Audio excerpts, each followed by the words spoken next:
इन books को आप follow करेंगे, आराम से आपका प्री निकलेगा, कोई परेशानी नहीं आएगी। मैं गारंटी देता हूँ, इतनी किताबें पढ़ लो, इसके बाहर से क्वेश्चन आ भी जाएंगे ना, तुम्हारा प्री का तो कट ऑफ ही क्लियर करना है, आराम से क्लियर हो जाएगा।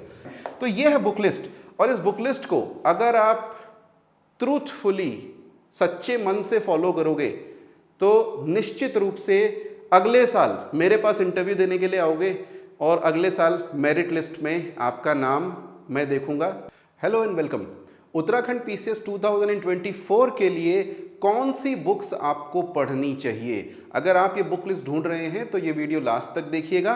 प्री और मेंस दोनों के लिए ही कौन सी बुक्स इंपॉर्टेंट है, कौन सी स्टैंडर्ड बुक्स इंक्लूडिंग एनसीईआरटीज, वो भी सारी नहीं पढ़नी होती हैं, लेकिन कौन सी पढ़नी है वो आपको बताऊंगा इस वीडियो में।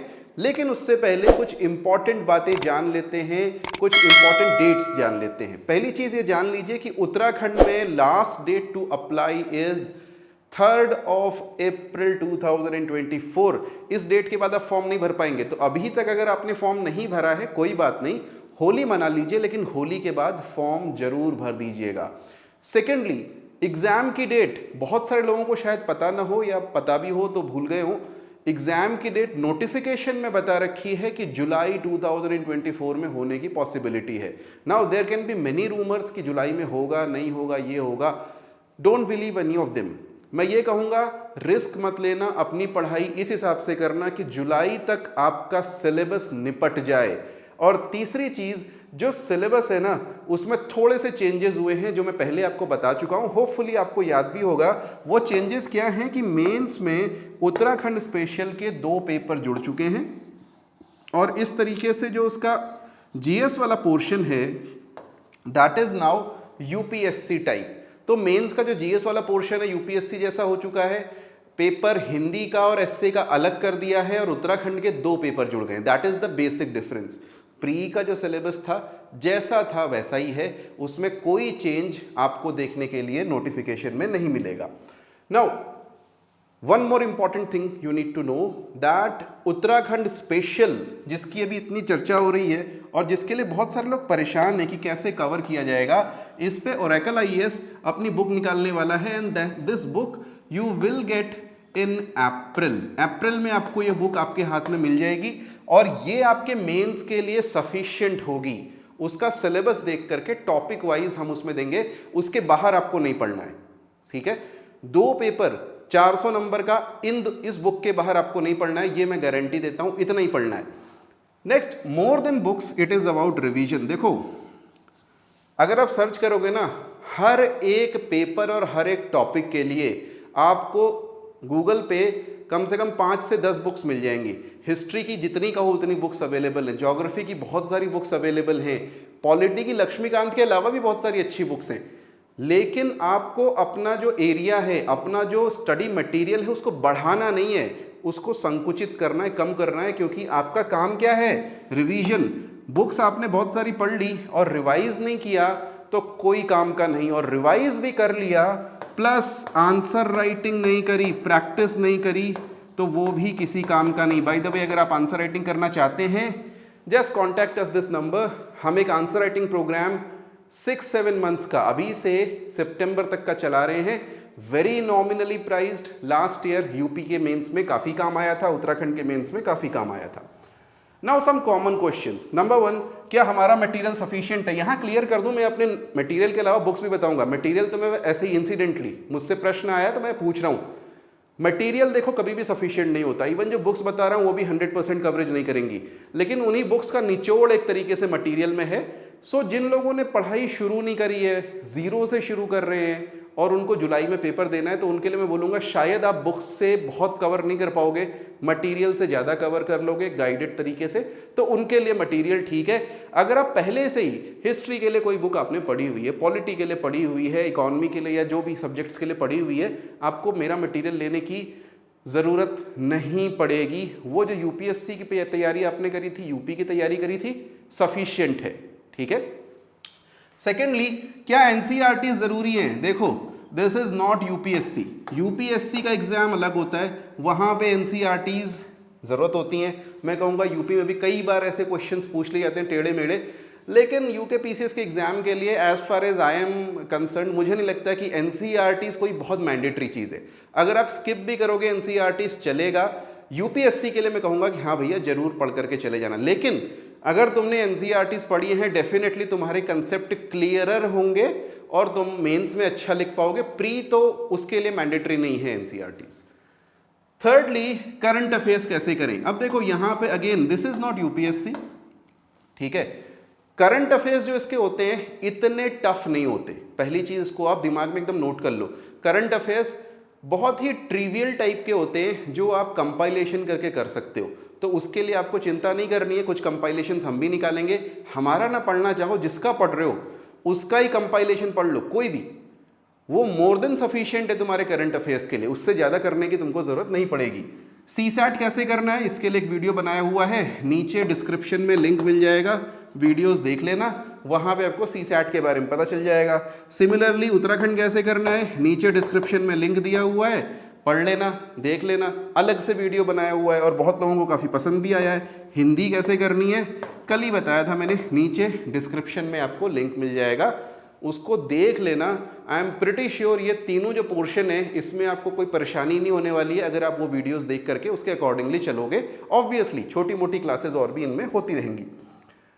नेक्स्ट, अब बुक लिस्ट पे आ जाते हैं सीधा, ठीक है, बिना किसी और फालतू बात के। तो क्या पढ़ना है, सबसे पहले तो देखो कि तुम्हारे पास सब्जेक्ट कौन कौन से हैं। तो प्री की बात करूं तो प्री में तुम्हें इतने ही पढ़ने होते हैं। एक तो हिस्ट्री, पॉलिटी इंपॉर्टेंट है, इकोनॉमी में इतना इंपॉर्टेंट नहीं है, इन्वायरमेंट इंपॉर्टेंट हो चुका है, ज्योग्राफी हमेशा से इंपॉर्टेंट थी, करंट अफेयर्स है थोड़ा बहुत, और साइंस यहाँ से भी क्वेश्चंस पूछे जाते हैं, कई बार कंप्यूटर्स वाले सेक्शन से यहाँ से क्वेश्चन पूछते हैं। सो अब करना क्या है, एक एक करके मैं आपको बुक लिस्ट बताऊंगा, इन बुक्स को आप फॉलो करेंगे, आराम से आपका प्री निकलेगा, कोई परेशानी नहीं आएगी। मैं गारंटी देता हूँ इतनी किताबें पढ़ लो, इसके बाहर से क्वेश्चन आ भी जाएंगे ना, तुम्हारा प्री का तो कट ऑफ ही क्लियर करना है, आराम से क्लियर हो जाएगा। नंबर 1, तमिलनाडु बोर्ड की ना बुक्स आती हैं, ये आपने करनी है एंशियंट प्लस मिडीवल हिस्ट्री के लिए। तो कहाँ के लिए, एंशियंट प्लस मिडीवल हिस्ट्री के लिए आपने करनी है तमिलनाडु बोर्ड की किताबें। और स्पेक्ट्रम नाम की एक किताब आती है जिसके लेखक हैं राजीव अहीर, ये आपकी मॉडर्न हिस्ट्री के लिए है। मोटी सी किताब दिखती है इतनी, लेकिन वो है भी साइज में छोटी, ठीक है। तो मोटी और छोटी किताब है और इस वजह से जितनी बड़ी दिखती है उतनी बड़ी है नहीं वो एक्चुअली, और उसमें काफ़ी एक्सटेंसिवली मॉडर्न कवर किया हुआ है। मैं कहूँगा उसके बाहर आपको पढ़ने की ज़रूरत नहीं है, उसको पढ़ लोगे बहुत होगा। पॉलिटी के लिए एम लक्ष्मीकांत, ये तो ये समझ लो कि आप पॉलिटी का सब कुछ इसमें है, ठीक है। जो कुछ तुम्हारा एग्जाम में आएगा ना पॉलिटी में, 90% क्वेश्चन तुमको यहाँ से मिलेंगे। एक चीज़ हो सकती है गवर्नेंस और स्कीम्स वगैरह, वो करंट अफेयर्स का पार्ट हो सकता है, लेकिन जो स्टैटिक पार्ट है पॉलिटी का, दिस इज वेरी इंपॉर्टेंट। अगर अभी तक नहीं खरीदी है, अगर आप सीरियस सिविल सर्विसेज के एस्पिरेंट हैं तो खरीद लें। और हैं और भी किताबें, बताने की जरूरत नहीं है क्योंकि ये सबसे पॉपुलर किताब भी है। नाउ इकोनॉमी, जैसे मैंने बोला, इतना इंपॉर्टेंट नहीं है, और यहाँ पे आप अगर केवल करंट अफेयर्स भी करेंगे इकोनॉमी में तो उतना पर्याप्त होता है। करंट अफेयर्स इकोनॉमी के मतलब जैसे आप देखोगे इकोनॉमी में क्या होता है, कई बार रिपोर्ट्स आती रहती है, तो उस रिपोर्ट्स में लिखा होता है कि इंडिया का एचडीआई में इतना नंबर है। ये रिपोर्ट्स कहाँ से हैं, कौन से सेक्शन से हैं, ये इकोनॉमी वाले सेक्शन से हैं। तो यहाँ पे आपको किस पे विशेष ध्यान देना है, जो रिपोर्ट्स हैं, इंडेक्स हैं और स्कीम्स है, ठीक है। यहीं से आपको 70 to 80% क्वेश्चन, 70% क्वेश्चन आपको इन्हीं सबसे मिलेंगे। कोर इकोनॉमी जनरली आप प्री एग्जाम में नहीं देखोगे, पुराने सारे पेपर उठा करके देख लो, it's not very important. Mains में जरूरी है, मेंस में तो पेपर है, ठीक है। फिर आ गया आपका ज्योग्राफी, सॉरी इन्वायरमेंट। इन्वायरमेंट में एक किताब आती है शंकर IAS की। तो शंकर IAS एक मुझे नहीं पता अभी एग्जिस्ट करती है कि नहीं, लेकिन एक IAS अकेडमी थी, उसने इन्वायरमेंट की अच्छी किताब निकाली थी, इतनी मोटी है, लेकिन वो मोटी किताब तुमको ज़रूर पढ़नी है। It is very important and very good book for environment. इसके अलावा कुछ नहीं पढ़ना। मैं बार बार इस चीज़ पे जोर दे रहा हूँ कि इसके अलावा कुछ नहीं पढ़ना, उसका एक कारण है। मैंने पहले भी कहा था ना, बुक्स से ज़्यादा इम्पॉर्टेंट है रिवीजन करना। तो बुक्स तो तुम्हारे पास हैं, बुक्स बढ़ाने का कोई फायदा नहीं है, इन्हीं को रिवाइज करो, यही इंपॉर्टेंट है, इससे ज़्यादा नहीं करना है। एनसीईआरटी 11th और 12th की तुमको करनी, ज्योग्राफी में it is more than sufficient. कोई इधर उधर जो दुनिया भर की किताबें कुछ करने की ज़रूरत ही नहीं है। एनसीईआरटी से अच्छी किताबें नहीं, 4 किताबें आती हैं एनसीईआरटी की 11th और 12th में, उन्हीं किताबों को टेढ़ा मेढ़ा करके सब लोगों ने अपने नोट्स में किया है, हमने भी वैसे ही किया हुआ है, झूठ नहीं बोलूँगा, ये सच बात है। सब ने अपने नोट्स वैसे ही बना रखे हैं, सब ने अपनी किताबें भी वैसे ही लिख रखी हैं यूपीएससी की। तो दीज आर द बेसिक्स, ये तुमको करने। इवन खैर लक्ष्मीकांत ने भी तो यही किया हुआ है, एनसीईआरटी को ही लिया हुआ है। देन करंट अफेयर्स के लिए कंपाइलेशंस, ये ओरेकल आईएएस आपके लिए लेकर के आएगा मंथली बेसिस पे, अभी भी हम निकालते हैं, होपफुली आप पढ़ते होंगे और आपके लिए इंपॉर्टेंट आपको लगता होगा कि काम का है। साइंस के लिए 7th 8th 9th की एनसीईआरटी आप कर सकते हो, साथ में ना लूसेंट की आती है साइंस की अलग से, जनरल साइंस की, वो कर लेना। इसमें स्पेशली जो कंप्यूटर्स वाला पार्ट है वो इंपॉर्टेंट है। ऑल्दो मैं ये कहूँगा कि मैंने पहले भी बताया था कंप्यूटर्स कोई बहुत बड़ा पोर्शन इसमें नहीं होता है, और साइंस के लिए पतले से नोट्स हमारे भी आते हैं, आप चाहो तो उनको भी ले सकते हो, but these are part of जो कंप्लीट नोट्स हैं, उसमें अलग से आपको अवेलेबल नहीं होंगे। So this is what you have to do for pre exam. अब बात करते हैं मेंस की। मेंस में पहले ही बोल दूं कि जो कुछ यहाँ पे बोल्ड में लिखा हुआ है, जो कुछ यहाँ पे बोल्ड में लिखा हुआ है, यानी हिस्ट्री, पॉलिटी, इन्वायरमेंट, ज्योग्राफी, जो प्री में पढ़ा था वही पढ़ना है। जो प्री में पढ़ा था उसके अतिरिक्त बहुत कम पढ़ना। हिस्ट्री में मैंने प्लस लिख दिया है, तो यहाँ पे क्या करना, तुम ज़्यादा से ज़्यादा कुछ कॉन्सेप्ट्स होते हैं जो मैं अपनी क्लासेस में ऐसे बता देता हूँ, या फिर बिपिन चंद्रा पढ़ोगे तो वहाँ पे मिल जाएंगे आपको, उतना ही करना है। यानी क्या बोला मैंने आपको, तमिलनाडु बोर्ड प्लस ये बहुत है, ज़्यादा नहीं करना है, इतना ही करना है। फिर सोसाइटी, अच्छा पॉलिटी में लक्ष्मीकांत करना है और कुछ नहीं करना है, मैं बात कर रहा हूँ मेंस की, ठीक है। सोसाइटी में there is no good book available in the market, this is the thing. इसके लिए हम नोट्स निकालेंगे दैट यू कैन बाय।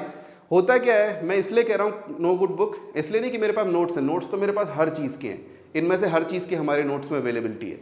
इसलिए कह रहा हूँ क्योंकि जो भी किताबें मार्केट में है ना, उसमें सिस्टमैटिकली नहीं दिया हुआ है चीज़ों को, रैंडम तरीके से बहुत चीज़ें दी हुई हैं, समझ में नहीं आएंगी आपको उतनी आसानी से। तो सोसाइटी के लिए जो पेपर 1 का पार्ट है, मैं सजेस्ट करूंगा कि आप हमारे नोट्स ले लो, ठीक।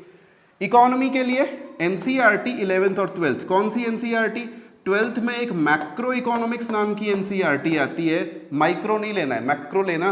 और 11th में एक आती है India's economic development.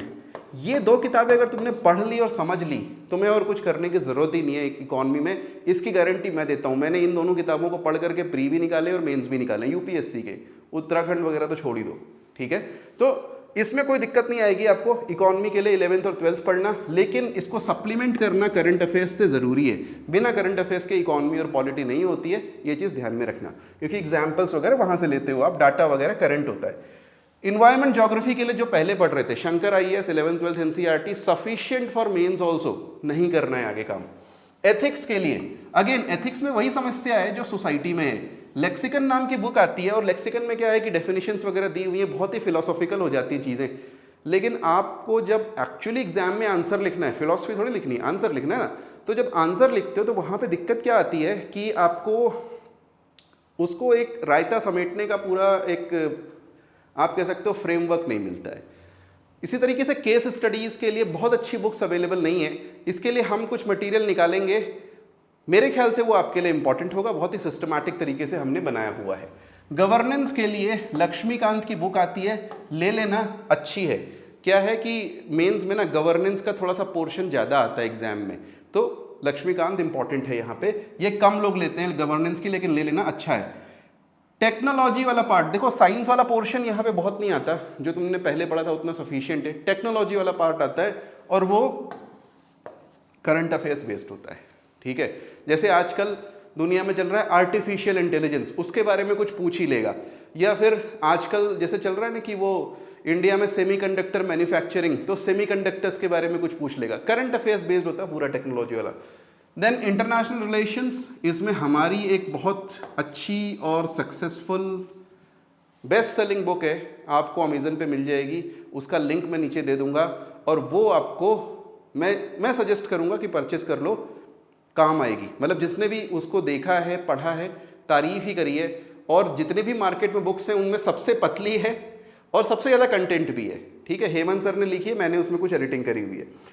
World history के लिए ना यहाँ से ना यूपीएससी में क्वेश्चन कम आते हैं, लेकिन यूपी पीसीएस में बहुत क्वेश्चंस देखने के लिए मिले हैं। तो आपको 10th क्लास की एनसीईआरटी निकालनी है सफिशिएंट, और ज़्यादा पढ़ने की ज़रूरत नहीं, उतना पढ़ लिया तो भी बहुत है। इसके अलावा करंट अफेयर्स, इसके लिए हमारे कंपाइलेशंस, हमारे वीडियोस सफिशिएंट होंगे, आपको अलग से नहीं करना है। तो ये है बुक लिस्ट, और इस बुक लिस्ट को अगर आप ट्रूथफुली, सच्चे मन से फॉलो करोगे तो निश्चित रूप से अगले साल मेरे पास इंटरव्यू देने के लिए आओगे, और अगले साल मेरिट लिस्ट में आपका नाम मैं देखूंगा, देखना चाहूँगा। Thank you for watching, bye bye.